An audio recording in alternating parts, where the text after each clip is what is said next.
మాది ఫస్ట్ నుంచి మేము ఊర్లోనే ఉండేవాళ్ళము. వచ్చి బల్కపేటలో ఉంటున్నాం. రజాకారులు అప్పటి నుంచి ఇప్పటివరకు హైదరాబాద్‌లోనే ఉంటున్నాం.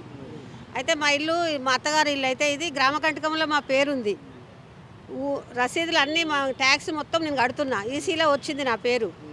అన్నిట్లలో వచ్చిన తర్వాత ఏం చేసిర్రంటే వాళ్ళు, "ఏందత్తమ్మా నువ్వు ఉట్టిగా అలికి పూసుకొని ఉండమంటే గిట్ల చేసినావు, ఇల్లంతా ఆగమాగం చేసినావు, తోమి పడేసినావు" అంటే మళ్ళీ నైట్ ఇల్లు కట్టుకుర్రు రూములు వేసుకుని వాళ్ళందరూ అన్నదమ్ములు నలుగురు. దానికి తోడొకడు వాళ్ళ బావ అవుతాడు ఒకరుసా బూడిది గోపమ్మ కొడుకు, వాడు వెంకటిగాడు. ఆడేం చేస్తుండు, ఏమన్నా అంటే నరుకుతా నరుకుతా నరుకుతా అని వస్తాడు. నేను ఇంటికాడికి పోగానే ఏడ కనబడ్డా సరే నిన్ను నరుకుతా నరుకుతా అని వస్తాడు బూడిది గోపమ్మ కొడుకు. ఆ బూడిది గోపమ్మ కొడుకు ఏం చేస్తాడు, వాళ్ళకి సపోర్ట్ ఇస్తుంటాడు, ఈడ వస్తుంటాడు. నాది ఒకటి 5 గుంటల శెల్క ఉంది. ఆ శెల్కకు చందుగాడు అనేటోనికి నేను కౌలుకి ఇచ్చిన. ఆయన 3 కొడుకులు ఆయన పెళ్ళము, "ఓయ్ చూడు ఇది నాది నాది" అని వాళ్ళు వస్తారు. 5 గుంటల భూమి 4 గుంటలు ఆయన దాంట్లో ఉంది.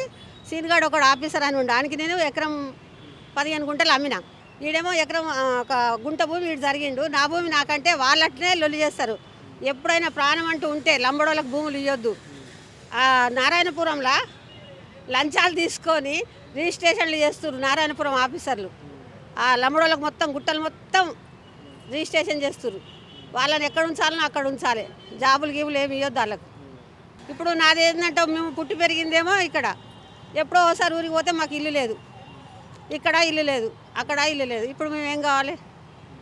ఊర్లోనేమో పెద్ద మనుషులు ఉన్నారు మా ఊర్లో, సర్పంచులు అంటే వాళ్ళు. ఆ సర్పంచులకు న్యాయం తెలియదు, ఏం తెలియదు. ఇలా ఓట్లు ఉన్నాయి అని అంటారు. కానీ నా జాగాలో ఉన్నప్పుడు వాళ్ళ భూములు ఇవ్వాలి, వాళ్ళ శిల్కలు ఇవ్వాలి. కానీ వాళ్ళ ఓట్ల కోసం నా భూములు ఎందుకు పెడతారు? వాళ్ళు పెట్టొద్దు కదా. ఇల్లు మాట్లాడుర్రి, ఇల్లుకు న్యాయం చేయండి అంటే, ఇగో ఎల్లుండి చెప్తాము, నీకు ఎంతో కొంత ఇప్పిస్తాము అన్నారు మొన్న. దేవయ్య అనే వ్యక్తి, ఇంకొక సత్తయ్య అనేట ఆయన ఉన్నాడు, దేవయ్య ఉన్నాడు, పాపయ్య ఉన్నాడు, ఇంకొక లంబడాయన కూడా ఉన్నాడు. ఎవ్వరు కూడా నాకు న్యాయం చేయలేదు. నేను ఎప్పుడు పోయినా కూడా, "నీకెందుకమ్మా ఆస్తులు మస్తున్నాయి, నీకెందుకమ్మా ఆస్తులు మస్తున్నాయి" అంటే వాళ్ళు కొనిచ్చిరా నాకేమన్నా ఆస్తులు?